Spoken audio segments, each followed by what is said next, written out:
All right, everybody, say hi to Zhenghua Yang. He is the founder of video game development company Serenity Forge. Zhenghua, please give a shout out to everybody. You are live. All right, awesome. Yeah, thank you so much for having me. Really glad to be here. Yeah, so we keep this pretty informal, but Zhenghua has a great message about, get this, how video games saved his life. And I hope I may even tag my friend and professor Carl Kopp, who is one of the foremost authorities on game theory and video game development and learning theory and all of that, just because he's been a huge advocate for video games and learning and distributed learning and multi whatever that is, multi online Moog games, everything else.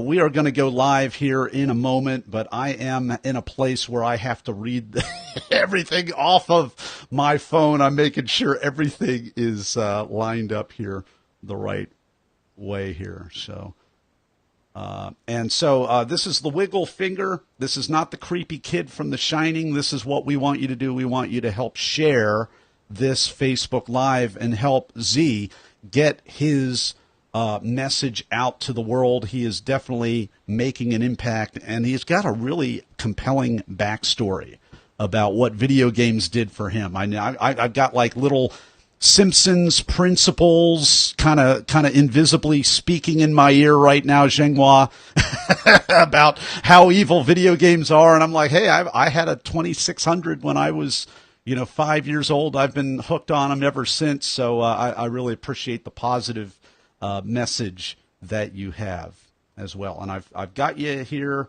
on my phone. I'm ready to go. And I think you've been ready to go for a while now. So am I correct?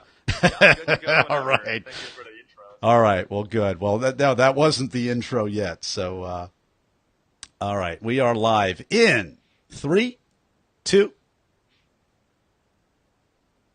We are live with Zhenghua Lang. Excuse me. We are live with Zhenghua Yang. Zhenghua, are you ready to talk? Yeah, I'm ready.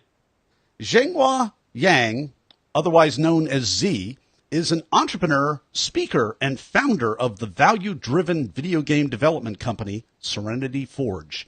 Z had created video games that saved people's lives and taught kids rocket science. Z's award-winning games have been exhibited at many museums around the world, such as, get this, the Smithsonian. Zhenghua Yang, welcome to the talk. Yeah, absolutely. Thank you so much for having me. Your talk is called How Video Games Saved My Life and How They Will Save Yours. You have a really compelling personal story. I know you were bedridden for a couple of years, and all you could do to really interact with people and do really all you could do was play video games just because your mobility was so limited, and you didn't stop there. You have gone on to actually use game theory and game development theory in your team of specialists to develop games that are starting to begin to solve the great problems in business, the environment, and other of life's big challenges that we have right now. So I'm really looking forward to this interview. I'll get out of the way, but first off, if you could just take us behind the talk and just summarize it for us, please. Yeah, absolutely. So the talk was really kind of a personal story regarding how I became a video game developer. And to start, what happened is when I was going through middle school and high school, I played a lot of video games, but a lot of times you can say that it was done in a very detrimental fashion. So when I went into college, of course that only got worse, and with the kind of mindset that I had going into playing so much video games, I ended up hurting myself significantly.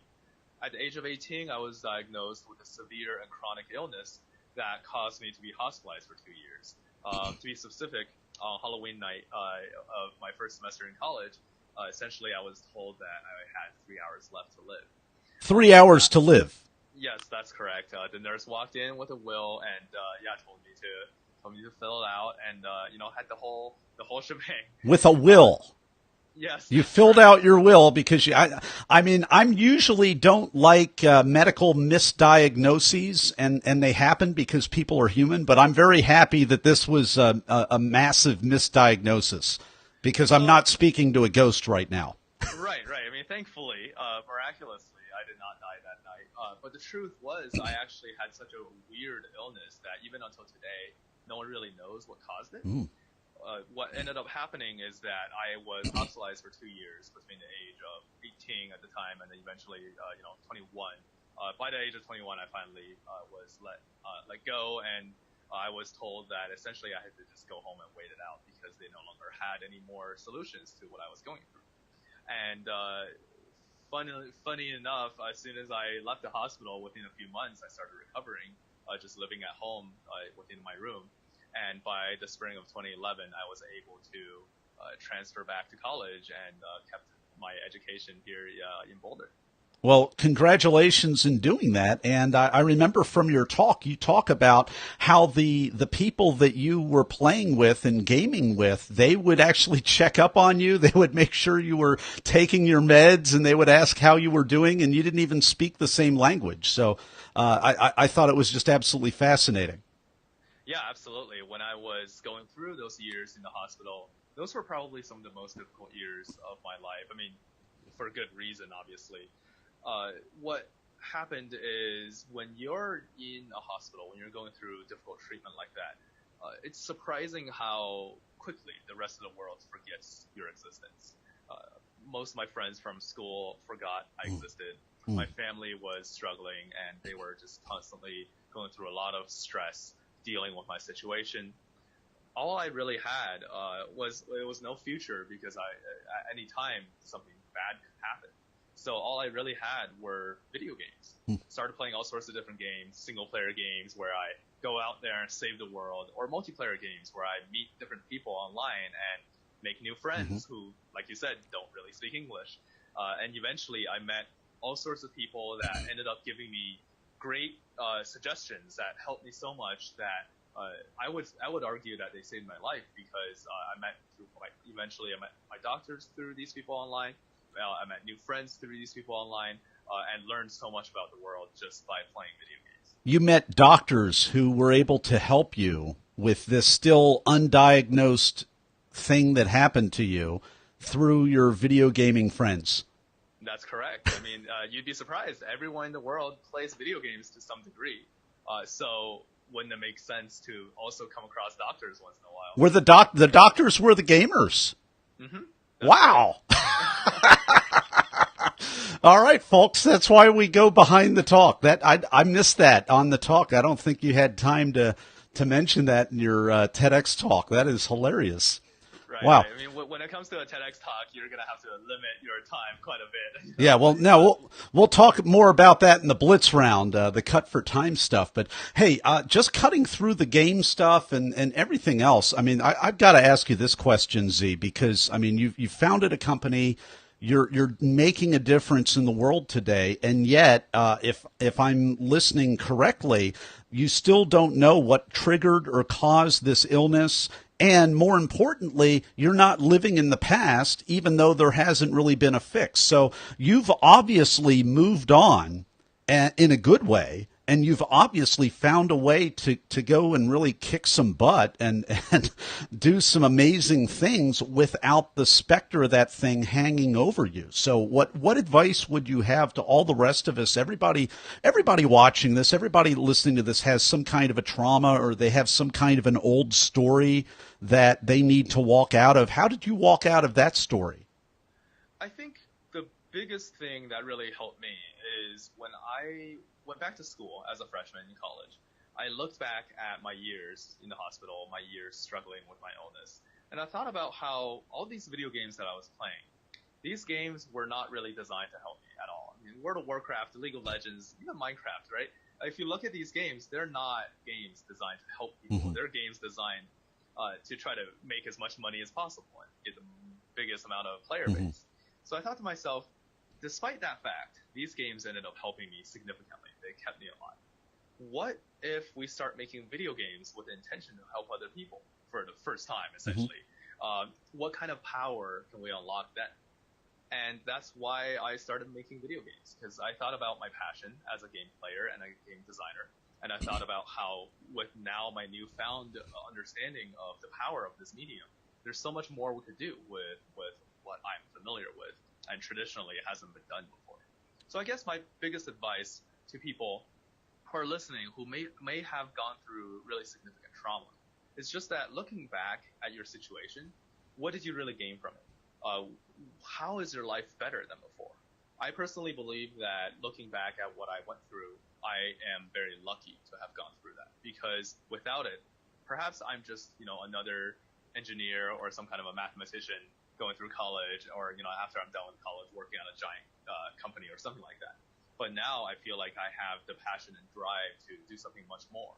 Because ultimately, the truth is, a part of me feels like I don't really deserve to have more time, because my time ended at the age of 18. So every day going forward since then is a gift. It's a present that was given to me that I didn't deserve to begin with. So why not use it to help the world in some way? Powerful. Okay, well, that's the nugget of wisdom that we can all take. Every day is a gift. Talk Universe. Now, we're going to just divert here a little bit. We're going to go down a little bit of a geek detour, because I've taken graduate courses in video game theory as part of my work as an instructional designer. So I know a little bit of Z's world here. And I remember, it's no new concept to try to educate people with video games, or how to have, educational or positive video games. And I remember some of those coming out in the mid-'80s, the late '80s, and they were just so lame. They were not fun. They were awful. And they were didactic and kind of preachy, and they just weren't good. So I'm assuming what you're talking about, Zhenghua, is really kind of gamifying things a little bit, as well as having an overarching purpose or some kind of relevant real-world problem to solve. And you alluded to some of that in your talk. So I'd love to hear your take on how are you gamifying, or feel free to tell me if I'm completely wrong and you actually do produce educational video games. But let me know. I'd love to find out more your philosophy of what you and your team at Serenity Forge are doing. Absolutely. So you mentioned educational video games, and I would like to start by saying that's a really touchy subject for a lot of people who work in the industry. The reason behind it, I personally believe, is that every video game is inherently educational in every aspect. However, it just depends on what the game developers are intending to teach the audience. You could be teaching people how to shoot people in front of a TV, or teaching people how to waste time knocking more bricks on your phone. But the truth is, you're still learning something, right? The way I see it is, instead of teaching things that are not as useful, I guess is the best way to describe it, why not teach people something a little bit more relevant to receiving extra value within their lives on a day-to-day basis? So that way, when you're done playing the game, you can walk away and know something about it. You can argue the same thing about novels and film having the same effect on people. Maybe not at the beginning, but eventually, right? Films at the beginning were very much entertainment of technology, but eventually now you can watch movies, all sorts of movies, and learn so much about a culture, about a history, about people. Video games, I feel like, are going through the same kind of cultural shift. So I guess I'll go ahead and give you an example of a game that this is something that I worked on when I was in college, and it's a small game called Luna's Wandering Stars. And the game is very similar to Angry Birds, where you go around and you drag something and it flies around. But in Angry Birds, you're knocking over bricks with birds. But in this game that we made, you are playing with a moon in space. So you're literally playing with rocket science and planetary orbits. You're using all of Newton's laws and Kepler's laws as part of the gameplay. So all right, so go ahead. Yes, so Angry Birds, you're basically saying Angry Birds, that's not about Angry Birds. That's a big game about physics. And so what you did is you changed the context, and you have an Angry Birds general type of game, but you're using it in a real world outer space context so that we can actually see the concepts of physics at work in a more relevant way. Yeah, that's correct. Well, awesome. Man, I'd love to have a visual of that to show all of you on this podcast, but we're going to give you a link in just a moment to find out where you can connect with Z and his team. I just think this is great stuff. And I've got a cough, and my audio guy will chop that out, I'm sure. We've been talking with Zhenghua. We've been talking with Zhenghua Yang, and his talk is called How Video Games Save My Life and How They Will Save Yours. And in just a moment, we'll be right back with Zhenghua in the Blitz Round. And we are back with Zhenghua Yang, and it is time for the Blitz Round. Are you ready, Z? Yep. All right. First question for you. Were you selected to apply? Or, were you selected or did you apply to speak? Here or for TEDx? For the TEDx. I believe, yeah, I applied. Okay. Although it was with a recommendation that one of my friends. So. All right. Well, that doesn't hurt at all. Are you a memorizer, an improviser, or a blender? Probably a blender, I would say. I memorized the main parts and then I memorized the transitions, actually. I think that's a really big point. And how did that serve you? I think it works really well. It's probably one of the key things that really helped me structure any kind of speech. So, Z, you walk out on the stage. Did you have nerves, or were you in the zone, or neither, or both? You know, it was kind of funny that as soon as I walked out on the stage during the rehearsal, I completely lost what I was supposed to say. But when I actually spoke, I was the first of the night to speak. It went fine. Oh, great. So you were an opener then. Yep, that's right. What's your advice for Talk Universe when they get accepted and they find out that they have the honor of being called on to open the talk? What's your advice to them?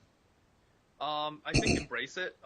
It definitely felt pretty intimidating when I first heard about the news, but ultimately it was chosen because people thought your talk is probably one of the best ones that time, so it's not a bad thing.